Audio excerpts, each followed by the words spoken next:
रवीना के 2 बच्चे थे। वो एक बड़ी कंपनी में काम करती थी। उसके ऑफिस जाने के बाद उसकी सास उसके बच्चों को संभाला करती, लेकिन रवीना को इसकी कोई कदर नहीं थी। एक दिन रवीना अपनी माँ से फ़ोन पर कहती है, मम्मी क्या बताऊं, मेरी सास तो बिल्कुल अच्छी नहीं है। वो समझती नहीं है कि मुझे कितना काम करना पड़ता है। एक तो ऑफिस तक का लंबा सफ़र और फिर 9 घंटे लगातार काम। बैठे बैठे तो मेरी पीठ अकड़ जाती है। खुद तो सारा दिन घर में मजे करती है, जब मन करा सोए, जब मन किया खाए। तभी उसकी सास वहाँ आ जाती है। अच्छा माँ, मैं बाद में आपको फ़ोन करती हूँ। जी मम्मी जी, कोई काम है क्या आपको? क्या हुआ? रवीना बहू, सारा दिन तो तू ऑफिस के मजे लेती है, लेकिन यहाँ ये बच्चे मुझे आराम भी नहीं करने देते। मेरी तो तबीयत खराब हो रही है। तो आपको लगता है कि मैं दफ्तर में मौज करती हूँ?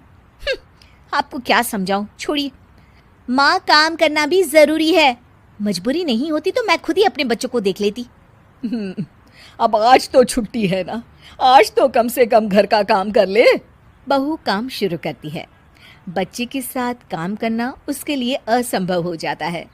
वो जाकर बच्चा सास को देती है और कहती है, मम्मी जी ज़रा बच्चा तो पकड़ लीजिए, मैं घर का काम कैसे करूं? जैसे मैं करती हूँ रोज बच्चे के साथ। तुझे बताऊं तो तू सोचती है कि कोई बड़ा काम तो है नहीं, बच्चा तो सोता रहता है। अब देख लिया। खैर, बस मैं यही तुझे समझाना चाहती थी। ला, बच्चा मुझे दे और काम कर। बहू मुंह बनाकर वहाँ से चली जाती है। वो मन में सोचती है, बात तो सही है, बच्चे के साथ घर का काम करना असंभव है। वो किसी तरह काम करती है और अगले दिन ऑफिस के लिए निकल जाती है। ऑफिस में उसकी सहेली उससे कहती है, यार तू तो बड़ी लकी है, तुझे तेरी सास खाना बना कर देती है, बच्चे भी देखती है और तुझे किसी बात की चिंता भी नहीं होने देती। अरे क्या लकी, बदले में मैं उन्हें पूरी कमाई जो दे देती हूँ और अपने बच्चे से दूर रहती हूँ वो अलग। हर किसी को ना दूसरे की प्लेट में ज़्यादा घी दिखता है। जा अपना काम कर। अरे फिर भी ये तो है, यहाँ हमारे बच्चे को मैं क्रैश में छोड़ती हूँ, हर पल डर लगा रहता है कि क्या कर रहा होगा। खैर चल, मुझे क्या। बहू घर आती है तो देखती है कि उसकी सास उसके बच्चे को बड़े ही प्यार से खिला रही होती है। वो माँ को देखकर खुश हो जाता है। बहू मन में सोचती है कि बात तो सही है, सासू माँ सारा दिन काम करती है, मैं ऑफिस से आकर भी काम नहीं करती हूँ। वो सास के पास जाती है और कहती है, माँ जी थक गई आप? और क्या, सारा दिन चक्कर घीनी की तरह पूरे घर में घूमती रहती हूँ और अब उम्र भी नहीं रही। लेकिन चल, तू बता क्या हुआ, कुछ काम है क्या? बहू कुछ नहीं कहती, मुस्कुराकर वहाँ से चली जाती है।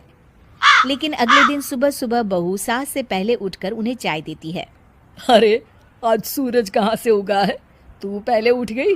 चल, अच्छा किया, मरने से पहले तेरे हाथ की चाय तो पी ली। चलो अब चलकर किचन में लगूं। माँ जी, आपको आज से काम करने की ज़रूरत नहीं है। काम करने की ज़रूरत नहीं है मतलब? क्या तू करेगी आज से सारा काम? इतने अच्छे तो हमारे नसीब नहीं है भाई। नहीं माँ जी, मैं नहीं करूँगी, ना ही आप करेंगी, बल्कि ये करेगी। तभी वहाँ एक काम वाली बाई आ जाती है। ये कौन है बहू? माँ जी, ये नौकरानी है और आज से सारा काम यही करेगी। मुझे माफ़ कर दीजिए माँ जी, मैं नहीं समझ पाई कि आप थक जाती हैं। आज से आप सिर्फ आराम करिए और मुन्ने के साथ खेलिए। और सास बहू बच्चे के साथ खेलने लग जाते हैं।